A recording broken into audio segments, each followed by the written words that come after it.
The Morgan Report with David Morgan. Discover how to build and protect your wealth at themorganreport.com.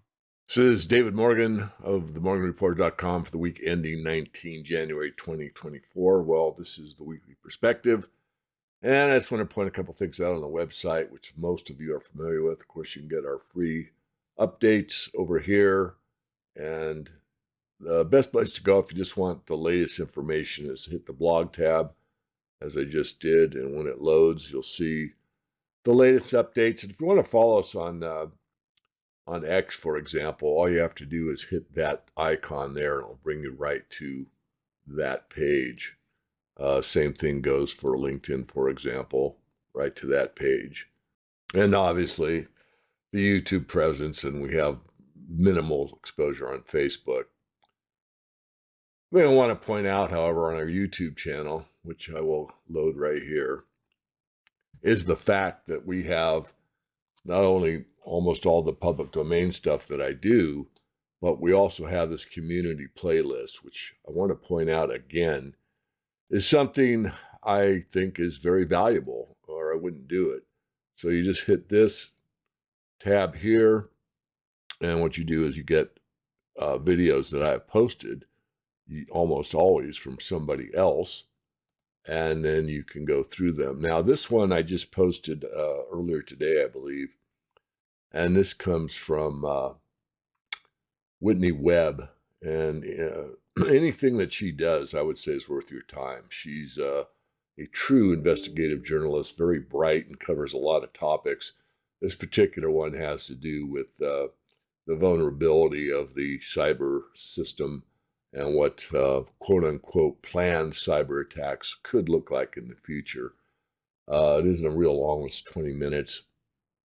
More bank failures, AI, all these things that really should be thought about. In other words, it's sort of a short list. A lot of people in my industry will send you a bunch of videos every week and say, hey, here's a list. You ought to look at them all. And if you have the time to do that, wonderful. If you don't, well, then you have to be use a little more discretion. That's basically what I've done here. I have no set amount, like, oh, I've got to put one or two a week.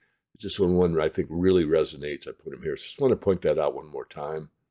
And as those that are on the free list know, at times I do a weekly verbally, and at times we just send out like an email blast. It varies depending on where I'm at, what the week was like, etc. So this week I'm just going to do one review of an article. This is from the United States Coin Bureau. Don't let that fool you.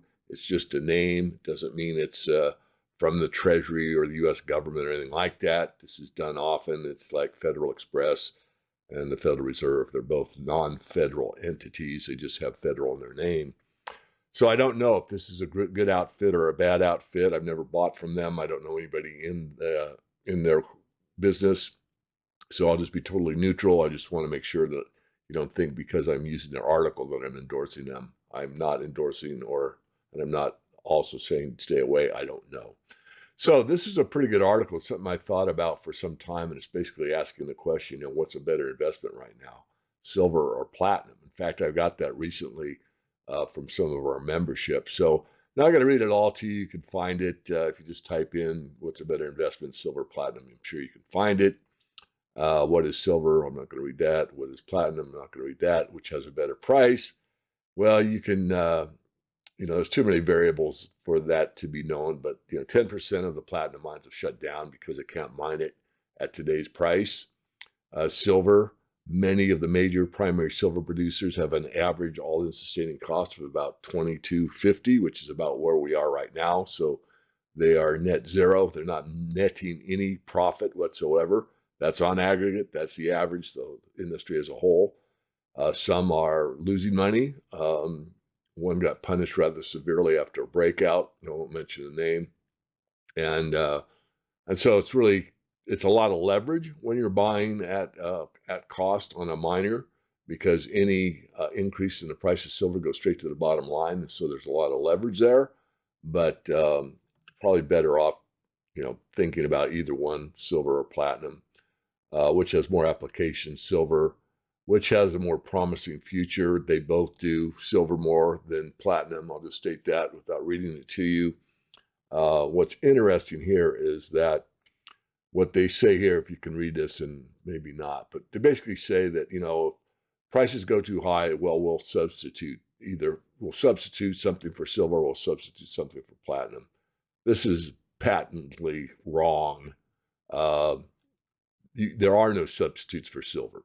I mean, in very rare cases, you can use aluminum or something, but you can't get a good reflection off an aluminum mirror. You can off a silver mirror.